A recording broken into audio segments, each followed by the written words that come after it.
core problem is our ability to create information has far exceeded our ability to manage it. We're kind of like we're drowning in our richness. That's kind of what's happening. Because you have all this data, all these access points, and there's really no way to help you really deal with it, except for stuff you can pull into your human brain. And you can only pull in so much. So you've got this massive amount of potential, but there's not any real tools to harness it.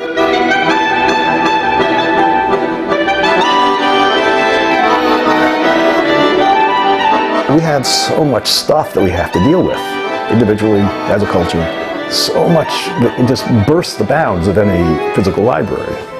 You know, if we had a Dewey Decimal System for everything on the web, the trillion pages and all of the sub-pages on it, we wouldn't find a thing. That system simply can't work.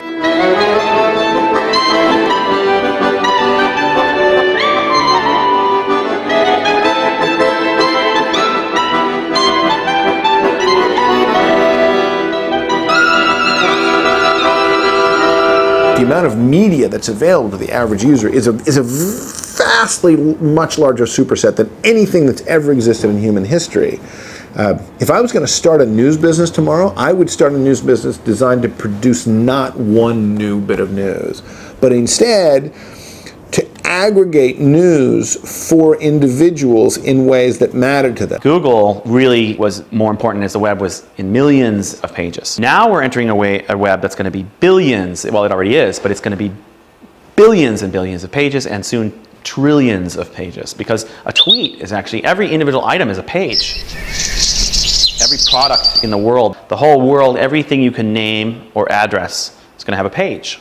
And so that's trillions of things. And Google doesn't scale to that. There should be enough information out there that you should be able to ask for something extraordinarily specific, but you can't. You pretty much have to do all the integration in your own head. You've got to come back and see all the stuff that comes back from Google.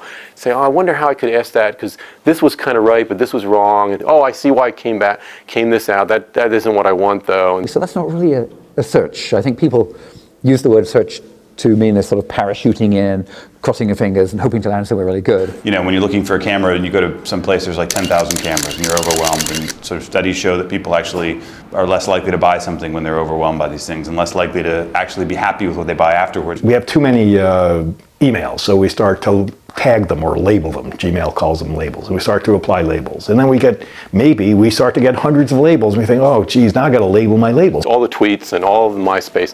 And you can start to say, what if I could start to put things together and all that in that flow of information? And in order to do that, you would need some structure. It's clear that something needs to be done with more structured data. It's like all the information might be out there. It's just if it's indexed in a really inaccessible form, you know, a lot of times it might as well not be out there, right? That is in many ways the problem of the age. Right? Content, as it turns out, is not king. We are always going to be filtering the filters that filter our filters that filter our filters. How do I find the right file? How do I know that all those files belong there? How do you integrate data? How do I keep up with all of these new sources of information? How do you filter things to create more value than you can currently get? That is what the semantic web could eventually promise to do.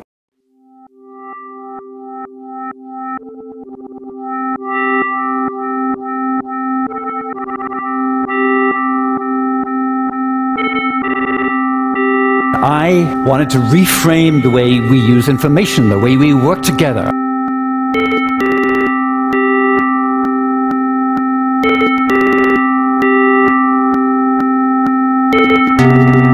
Now, 20 years on, I want to ask your help in a new reframing. I want you to put your data on the web. Okay, data is brown and boxy and boring and that's how we think of it, isn't it, data? But in fact, data is about our lives. You log on to your social networking site, you pick your favorite one, you say, this is my friend, bing, relationship, data. You say, this photograph, oh, it depicts this person, bing, that's data. Data, data, data. The semantic web at its lowest level is just an expression of information, that's all it is. So how the web works today, for the most part, is human to human. A human being puts something in some format. The computer is all it knows about formatting information. It knows it's supposed to make this bold. It knows that it's supposed to underline this. The computer doesn't know anything more than it's just a bunch of bits. So semantics merely adds extra information to help you with the meaning of the information. It's really just like transforming the web into something that's a little bit more like a database.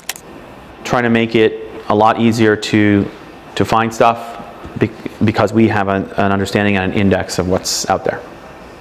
So you have specific data items, whether they're books or songs or news articles or people, and linking them together.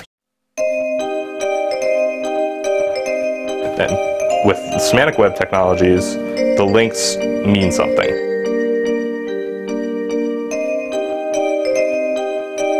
It's all about relationships. It's about relationships of one string to another string, or one number to another number.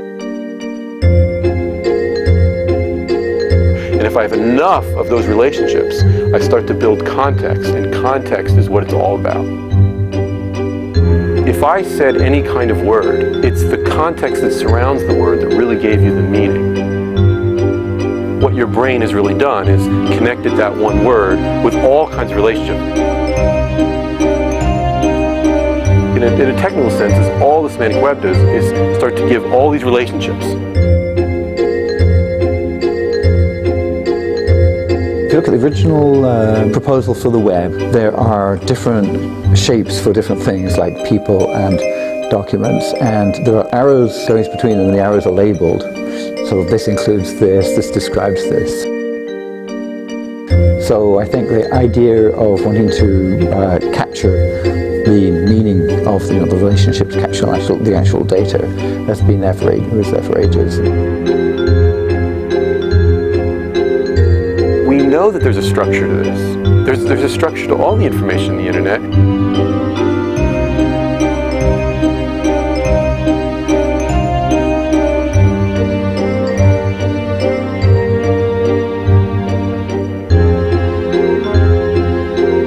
The reason there aren't too many criticisms of the semantic web yet is that it operates in its own bubble.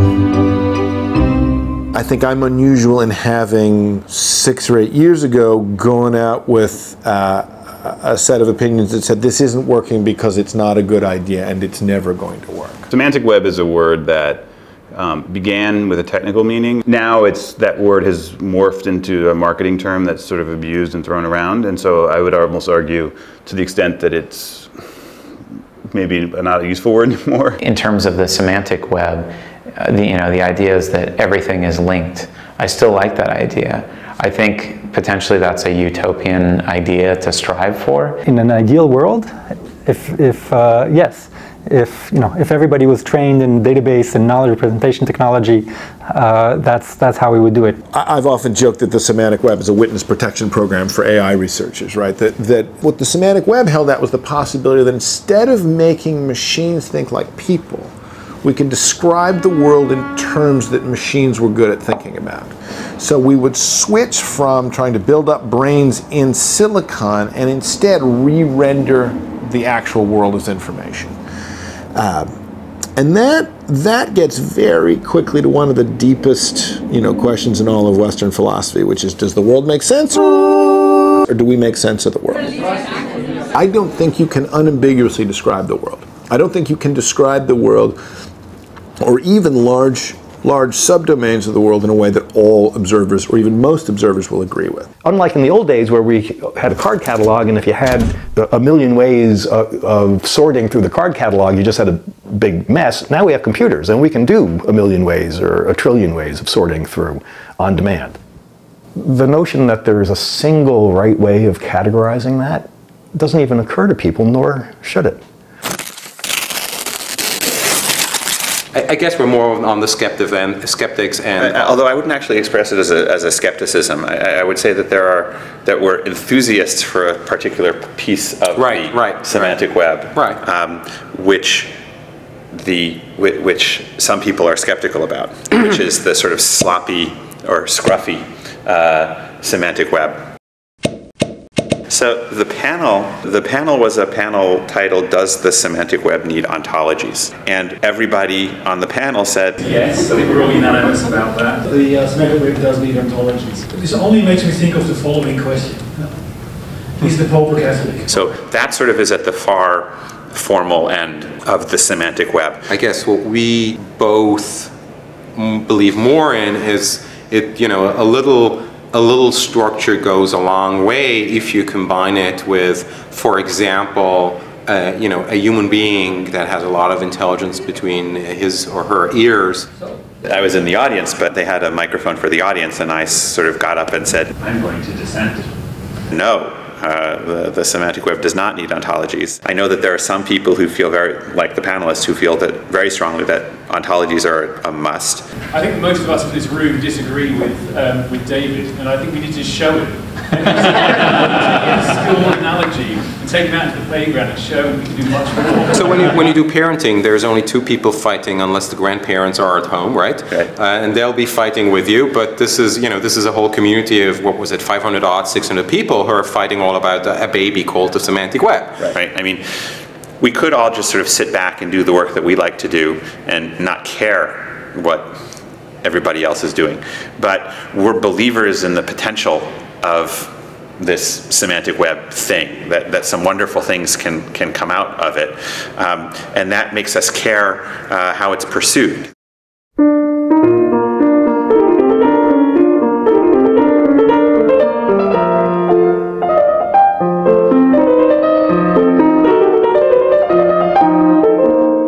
What's the funny thing about the web is it seeps in from the bottom, but for every person, they said, well, Tim, what did you feel in 1993 when the web really exploded? Generally, that meant it was when I found out about it. Different people found out about the web at different times, or different people had their aha moment at different times.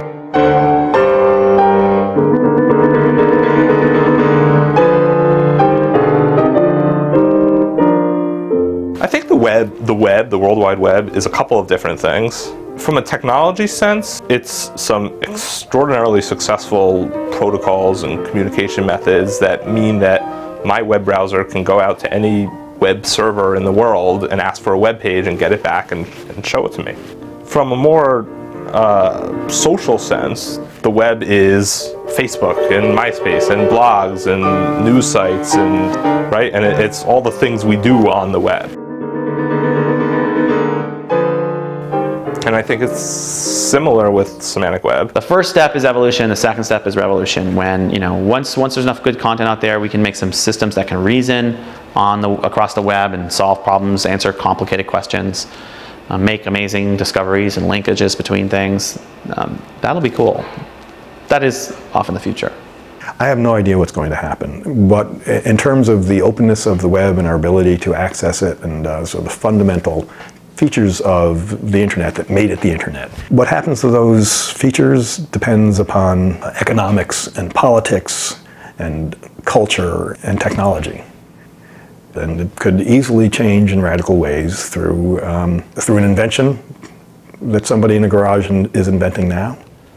It's a platform. Just like the web, the idea of it is not that it should promote one particular sort of application. Just as the internet didn't promote a particular application, so I could design the web on it without asking anybody's permission. The same way, semantic web is sort of built on top of the web. It should just allow you to build whatever you like on top of it. What we can, at this conference, I think people can't imagine, because they're trying to make it work so much, they're not going to imagine what things people will be able to do with it once it's working and it's well deployed. Do you think you can imagine? I mean, do you? Nope, I can't. No, if we end up building all the things I can imagine, we'll have failed.